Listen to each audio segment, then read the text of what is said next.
বিশেষ অভিযানিক দল গোয়েন্দা সূত্রে খবর পায় যে সীতাকুণ্ডের এই ফৌজদারহাট এলাকায় কয়েকটি জায়গায় অবৈধভাবে বৈদ্যুতিক তার উৎপাদন করা হচ্ছে, যার বিএসটিআইয়ের কোনো অনুমোদন নেই এবং তাদের ফ্যাক্টরির কোনো লাইসেন্স নেই। এই ধরনের তথ্যের ভিত্তিতে আমাদের অভিযানিক দল এই ফ্যাক্টরিতে অভিযান পরিচালনা করে এবং এখানে অভিযান পরিচালনা করে দেশীয় বিভিন্ন কোম্পানির নাম করে অবৈধভাবে তার উৎপাদন করা হচ্ছে এটা আমরা ধরতে সক্ষম হই এবং একই সাথে মেড ইন জাপান নামক একটি সিল দিয়ে তারা তার তৈরি করছে, এগুলোও আমরা ধরতে সক্ষম হয়েছি। আমাদের র্যাব 7 এক্সিকিউটিভ ম্যাজিস্ট্রেট এবং বিএসটিআইয়ের সদস্যসহ এই অভিযান পরিচালনা করা হচ্ছে।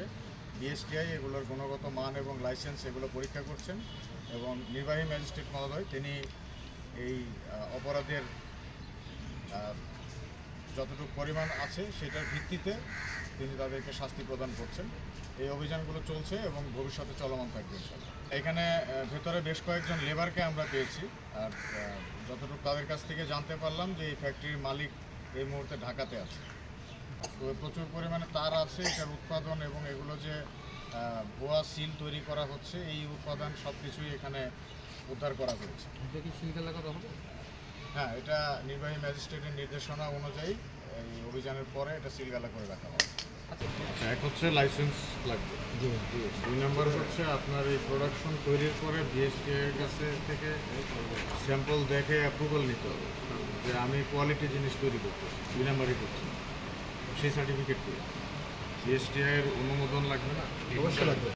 এটা দেখতে পাচ্ছেন এটা খানজাহান আলী কেবলস এবং এরা বিএসটিআইয়ের অনুমোদন ছাড়া এরা দীর্ঘদিন হলো কেবল উৎপাদন করছে এবং বিএসটিআই আইন 2018 অনুযায়ী মোবাইল কোড অনুযায়ী এদেরকে 4 লাখ টাকা অর্থদণ্ড করা হয়েছে এবং এদের বিএসটিআইয়ের লাইসেন্স না পাওয়া পর্যন্ত কিছু ক্রাইটেরিয়া আছে, সেই ক্রাইটেরিয়া ফিল আপ করে তারা বিএসটিআইয়ের লাইসেন্স পেলে তারা কার্যক্রম পরিচালনা করতে পারবে।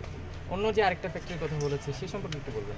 আরেকটি ফ্যাক্টরি পাশেই নোয়াখালী কেবলস নামে, ওরা নাম থাকলেও কিন্তু তারা কোনো কাগজপত্র দেখাতে পারেনি এবং তাদেরকে 3 লক্ষ টাকা অর্থদণ্ড করা হয়েছে এবং তাদেরকেও একইভাবে নির্দেশনা দেওয়া হয়েছে যে বিএসটিআই লাইসেন্স মেনে তারা তাদের উৎপাদন করবে। এবং দেখতেছি আজকে ওনার অনুমোদন স্যার আজকে দীর্ঘদিন ধরে এসব কাজ করছে, আজকে 5 বছর বল প্রায় 2020 সাল থেকে এই ফ্যাক্টরিটা দেখতেছি।